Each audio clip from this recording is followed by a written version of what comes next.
After a couple of enjoyable days in Bend, it's time to hit the trail again.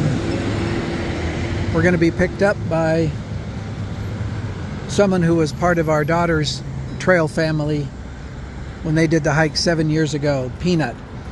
So we really appreciate his help getting us back out on the trail, and it'll be good to see Peanut again. We're just out here waiting for him to come.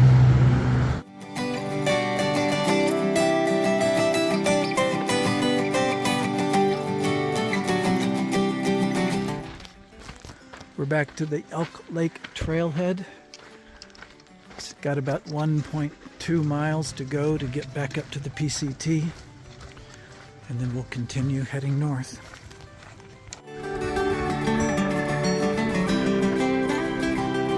We've been on a blue blaze up from Elk Lake, and now we're rejoining the PCT.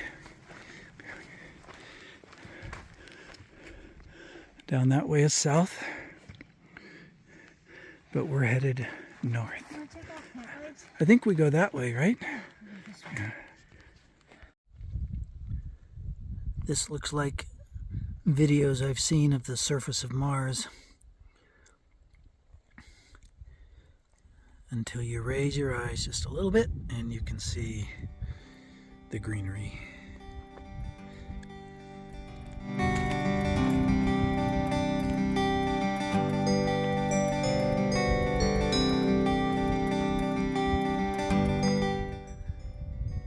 We haven't left either the ponds or the mosquitoes behind yet. Got this pond here, and it started getting buggier as we approached it, so we know where they're all coming from. I guess there's one victimizing me right now. Here's a lake. Again, mosquito breeder, but pretty.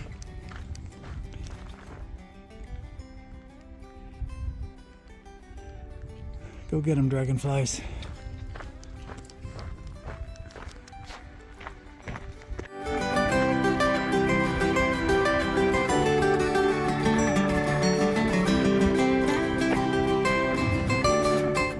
That, I believe, is one of the sisters, but I don't know which one. We'll have to look it up on the map later and see what the name of this mountain is.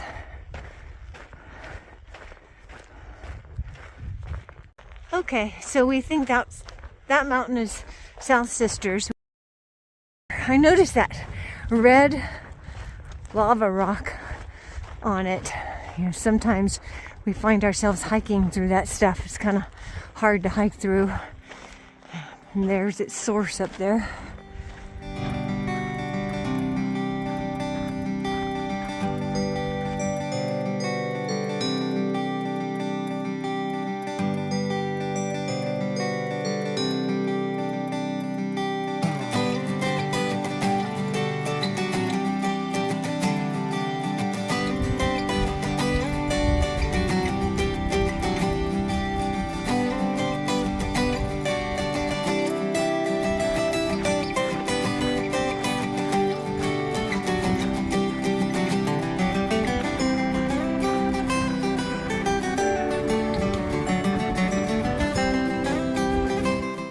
Dinner, and it is sitting for 10 minutes right. It's kind of a top ramen that I've added cheese and black beans and corn and peppers and onions and stuff to. I had done that at home. I think there's some dehydrated ground turkey in there too, and I put it together at home, and it was mailed to us. But anyway, that's sitting there for 10 minutes, and I wanted to share with you something we've been really enjoying on the trail, and that is green olives. They just hit the spot. So while I'm waiting for the food to sit and cook, I'm eating my green olives. Yum. I don't know, we just craved the salt, but they hit the spot. We have a nice campsite in the trees tonight. Creek is just over there, so we didn't have to carry water. And the site is relatively flat. You can't find a completely flat site. But nobody else here tonight, so far anyway. We hope we have a good night. This is what we do every night. And getting our beds ready. Some people blow their mattress up by mouth. Other people have these bags that they capture air in and force air into the mattress. That's actually what the mattress manufacturers often provide. But we carry this little pump. The pump doesn't weigh really any more than the bag does, and it takes up a lot less room and it's a lot less trouble. And it's kind of multi-use. We could use it for fanning the flame of a fire if we ever lit one. Or when we were really hot one night, we fanned ourselves off with it. To cool ourselves off. So for the most, and the pump also has a light, which we never use. So for the most part, we do not have multi-uses for the pump in practice, but there are potential multi-uses for it. Whereas the bag, really there aren't any potential multi-uses because it's got that hole. It's got a hole in it that attaches to the nozzle here. Our particular bag. And so you can't use it as a waterproof bag to store anything Our particular bag did. Some bags have a closure for that, but ours didn't, so you couldn't use it for a waterproof bag. It was this great big bag, took up a lot of space, and it was useless. I didn't have any use for it for anything else, and I actually think the pump weighed slightly less. It was certainly no more. And it's rechargeable, so just every time we're in town we make sure we recharge the pump along with all our other devices, and it's always ready for use. It's getting darker and darker as we get up in the mornings. Almost need our headlamps, but not quite. We're all packed up, getting ready to go.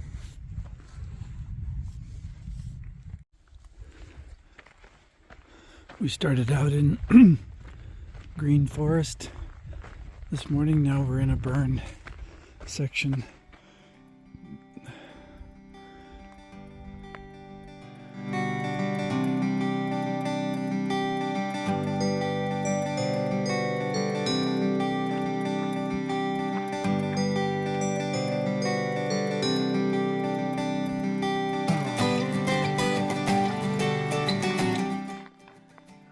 This section north of Elk Lake has been very pretty.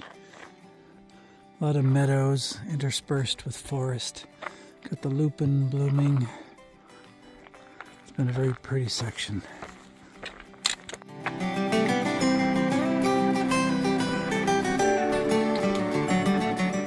Brian and I have really been enjoying this section where you go through meadows and then more trees and meadows, and we're going by the Three Sisters. I think that's the middle sister. And then up ahead here, the pointier one, I think is the North Sister. There, I believe, is North Sister. Beautiful. Our trail has become a creek. That's our trail right there.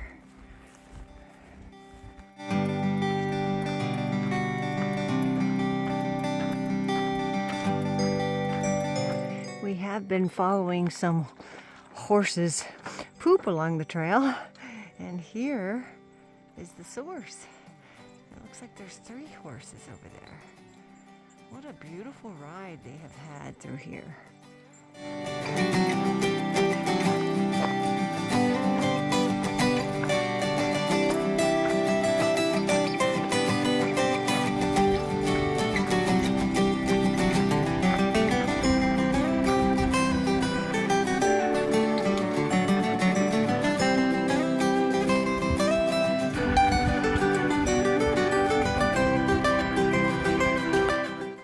We're approaching a falls called Obsidian Falls, and we're in something called an obsidian zone.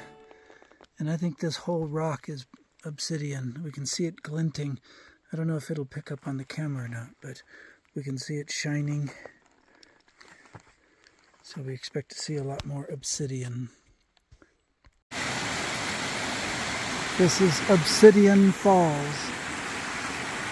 The water is cascading onto a bed of shattered obsidian is what the far out note said. Go up here and see what it looks like.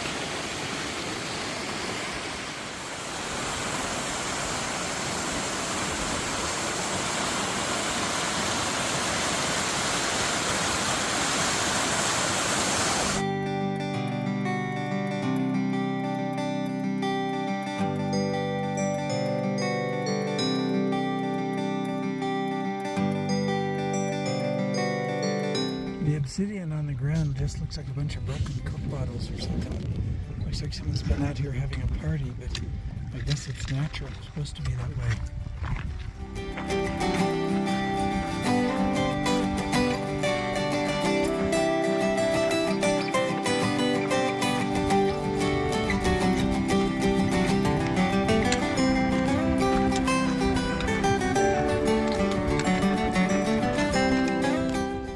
That's all obsidian there. I don't know if it shows up as shining in the video, but it's shining in real life. It's all just black obsidian.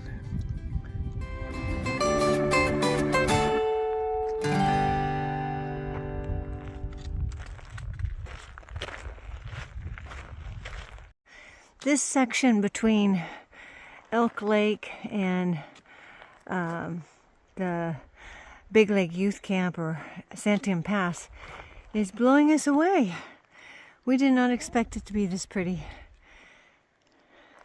It's so far been the prettiest section of Oregon.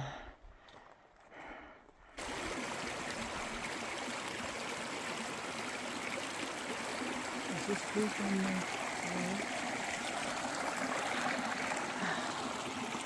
the Look at all those flowers. Oh my goodness. Gorgeous.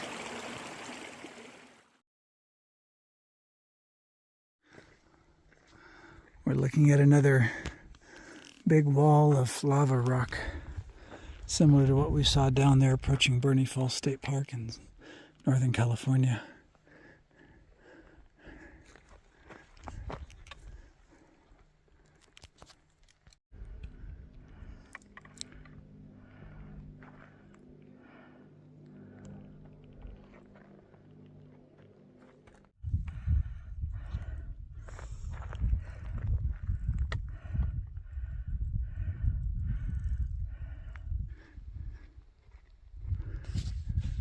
We crossed one of these rows of lava or volcanic rock into the forest again. It looks like we're going to cross some more. There are just several layers of this rock around here.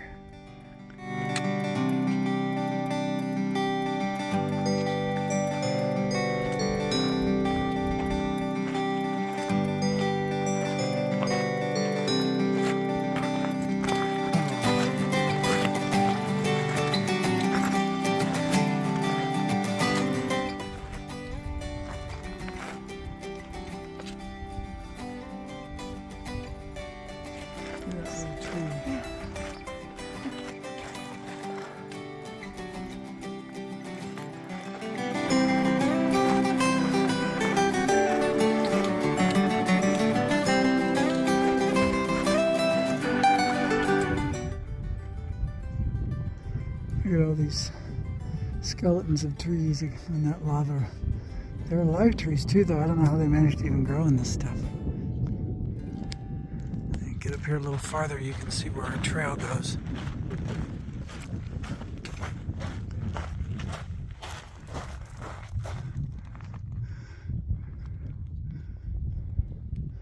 That's our trail. It looks like we're climbing up into Mordor.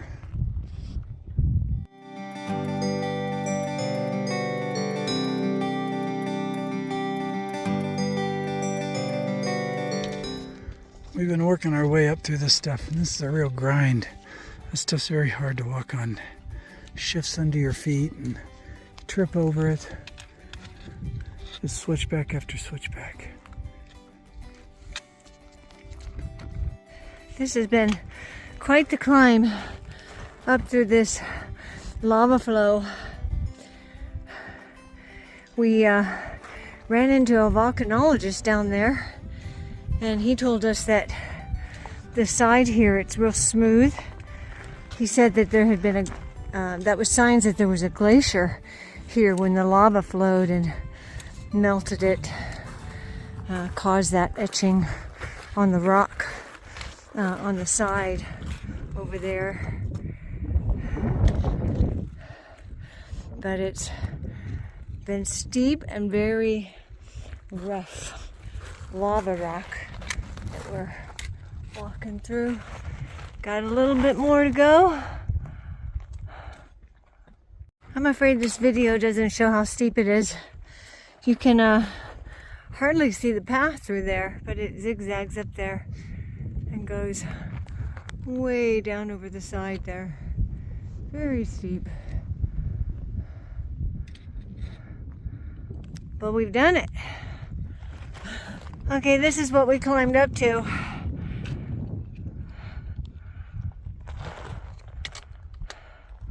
More desolation and more rocks to walk through. This jubble to walk through. We're not done yet. We're still up here walking through this volcanic stuff. Very difficult, very slow going, but we see, at least we see some green trees down there, and the trail looks a little easier, a little more walkable. So we're looking forward to getting down there. Going through all this volcano stuff has been kind of cool, but very intense and hard on the feet, hard on the back, hard on the body. But wow, it's been wow. I am ready to move on out of the volcano stuff though and be done with it. This is what we've been walking in. It's just all different sizes of rubble. Been very difficult, but it looks like maybe the path is going to start getting smoother now, and I'm for that. A lot of the springs that we get water from have already had a pipe installed so that somehow the water gets into the pipe and then we get it from the pipe. But this spring here, you can see where the water is coming in directly to this little pool. Oh, right there where all the sand is being swirled around. That's where the water's coming in. So, kind of